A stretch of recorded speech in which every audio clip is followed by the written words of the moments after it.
This is ChangeMakers with Katie Gore, finding the right solutions for the affordable housing community.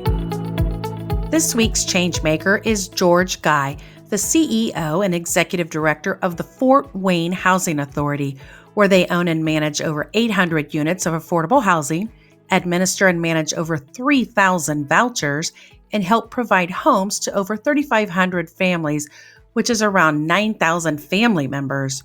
George has dedicated the past 25 years to developing solutions to improve the quality of life for families in underserved communities. George, welcome to the podcast. Hello, Katie. It's good to be here. It is great to have you here. I usually like to start these podcasts by just getting a glimpse of your on-ramp, so to speak, into the affordable housing world. Yeah. Again, thank you for having me. I always enjoy these conversations that you have with some of my colleagues and peers across the country. I grew up in public housing, first of all. I'm from Illinois, Rock Island, Illinois. In terms of my exposure to community work and in terms of equity and helping families and developing communities, my mother was a tenant organizer when we were in public housing. And it was through that work that lifted us out of public housing. And she started to do that on a much larger scale in other communities, actually in the suburban community. So that took us out of public housing. But the work that she was doing and watching her do that throughout the years is what inspired me. And so obviously when I went to school and everything, that was my goal, was to be able to come back home and do that work. And so, came back and started to get to work. And I have to tell you, I was working with families in education, kids in education, and I was coaching as well. But the work that we were doing, I was taught about collaboration. And so through that work, in terms of the power of community, when I started my professional journey, it was programs like FWHA that was out there, the public housing drug elimination program. And so through that work, it allowed different entities in the community to partner to do what? Curb what was going on at the time, which was drugs and gangs and stuff like that was going on. So we were doing that work, and it just came full circle. For me, just trying to dive into the work and doing the best that we can to help families through that work, it just led me to housing, because now you're actually in the places where people live. And so now you get a chance to really do that work. And so I've had the luxury of having experience in dealing with business as well as education, as I said before, and then now dealing with housing. So the full spectrum of when it comes to community development and with the people in the center. So that's kind of what led me into housing. I was in Rock Island before, and then I came here to Fort Wayne, and we've been able to do some pretty good things here in Fort Wayne, as well as Rock Island. We've had 4 other guests who grew up in public housing and are national leaders like yourself. I'm just reflecting on some similarities here. I think we've had Philadelphia, Huntsville, I think it was Baltimore and Montgomery County. And what's been beautiful is that each perspective has focused on a different area, whether it was tenant advocacy or whether it was property improvements. And there's such a nice blend of what you're doing from your past to your current, and you having a vision for what you want it to look like. So give us some ideas here, and maybe even just reflect upon that life in public housing. Like, what do you think you would correct, or what was so amazing that you want to highlight how the affordable housing community worked for you? Oh, wow, Katie, that's a great question. Listen, I grew up in the Arsenal Course projects, and you notice that I say that with a lot of pride. And I hope your other guests probably did the same thing, because the projects, as we called it, we did everything. We learned how to compete. We learned about family. If you were, wherever you were at in that project, so to speak, somebody knew your mother, and they knew what kind of people you had. So I grew up in public housing, as I said, the first 8 or 9 years of my life, but I had a good family, right? My mother was just young. And so going through that, being a young mother and marrying young, you just have to do what you have to do. So, but the people in the projects understood who my mama was and who her family was. So whenever I was doing something I wasn't supposed to be doing, and so I understood that. It just exposed you to a lot of things. I was an athlete. Sports was a big part of that. But that whole idea about family and community and really, doing every day you went outside, there was somebody out there doing something. So you had a chance to do something, whether it be playing sports, reading, going to the store, and that type of thing. And it really was a sense of community. There was a daycare, there was an early childhood learning center that we all went to. And then we had our elementary school that was right across the street. So all those memories are tied together. You're talking about education and also these friendships and those type of things. So it definitely helped shape me. And as I said, my mother, just from the side of just advocacy, I had a chance to watch my mother go to these meetings and really be empowered. And so being empowered as well. And everybody came to our house because, we had a fun house to come to. My mother was welcoming to everybody. So public housing, Arts and Course Project was a big part, a huge part of who I am today. You're talking about core needs of housing and education, community, and access here. And that's really what everybody in the affordable housing is trying to provide. But yet, some are doing it better than others. So I think about what you're doing at Fort Wayne Housing Authority. Let's start there and transition because I want to highlight how you've taken your on ramp in life and yet here you are with the Fort Wayne Housing Authority and you've won 11, and let me repeat that again, 11 awards of merit from the National Association of Housing and Redevelopment Officials. And that's all just this year. So first, congratulations to you and your team and really your community. So that is translating into so many best practices. Let's talk about those and share those for our listeners, and please brag loudly when you share these with us. Well, much of our awards this past year, and we've had the opportunity to win. We've won a few. We've been recognized both locally, regionally, and nationally. Even in Rock Island, we were as well. I've been fortunate to be a part of some great teams. But really, this past year, we really focused on obviously the inequities that were going on, and not just the inequities. We wanted to make sure we've seen residents where they're at by being innovation. So we really focused on innovation. So much of what we did was focused on innovation. But I have to tell you, the team in terms of what I wanted to do was make sure that our focus on the humanity of what we do every day. So looking at our staff and our workers. So we were really innovative in how we approach some of the things that. So many of the awards that we won were really focused on the team and taking care of them because the work that they do is important. We wanted to focus on that and that innovation because we thought that would transcend into the work that they were doing in terms of how they were planning the work, the programs, and those type of things. So we're fortunate that we were able to do that. One of the things that we were able to do is really focus on the fact that, our workers, when we went through COVID, we saw that there was an opportunity for folks to focus on their families. And I'm really proud of this, Katie, because I really wanted to make sure that our folks had a work-life balance. And so being able to have staff now that can work from home, and we were recognized because we did some pretty innovative things in creating an environment where people can now work from home a couple of days a week and have some flexibility in terms of what they're doing every day.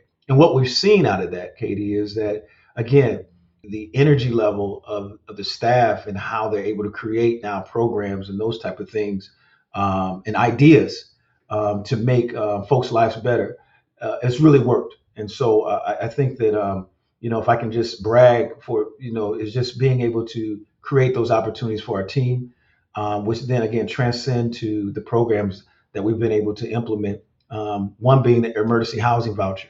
Those type of programs came through in COVID, but I don't think that we would have been able to do that if we did not focus on our team and making sure that they were able to foster some of those ideas and otherwise an environment that folks were uncertain. So so I'm happy about the awards and the programs that we were able to create, but really focusing on the staff and the team. It sounds like you've had an increase in production, performance, and really even creativity, it sounds like. Absolutely, and we moving to work. We were moving to work agency during that time, and so that was one of the things that we were trying to do for many years prior to us being awarded that. So I think that was attributed to the fact that folks are really working hard and they felt better during the time in terms of what they were able to do and felt good about what they were doing. And that, Katie, if there's any secret to any sauce, as I said, we've won awards, is making sure that everyone feels good about they feel good about being housing professionals. Many people say housers, and I agree we're housers, but I believe we're housing professionals. From the person that, the maintenance person, all the way up to the property manager, the CEO, all of us, we're housing professionals. And I believe that everybody fundamentally wants to feel good about what they do every day. And we really work hard at that.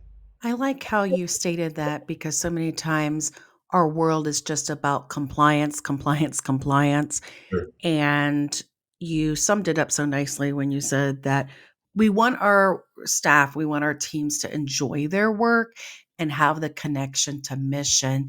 So it's great because there's sort of a piece in the industry that just says, just make sure the roofs and the yard and the rules are kept. And then there's this other side that says we are working with humanity. We are working at meeting needs, not just of the people we are serving, but our own team to make sure their cups are also full, so to speak. Yes, and again, and you said it, nicely there. It's just making sure that they're okay, and COVID made it okay for me as a leader, so to speak.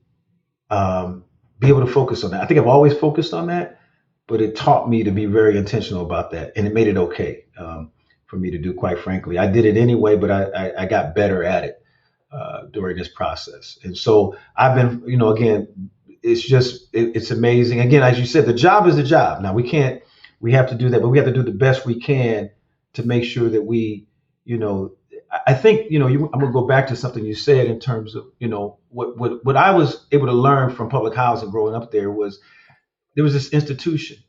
And I talked about the great things that it did for me and the families that my friends and family that were around me.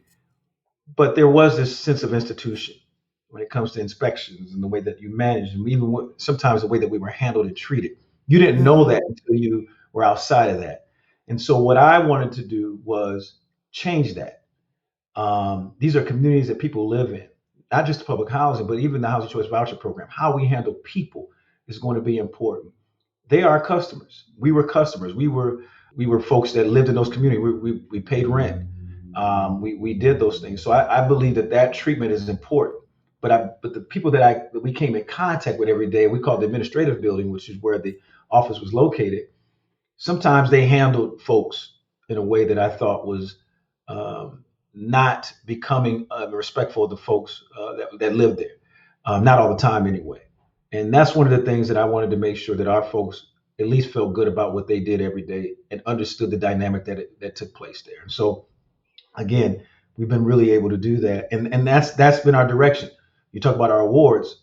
We try to make sure we see folks are where they're at, and I'm committed because of what I said.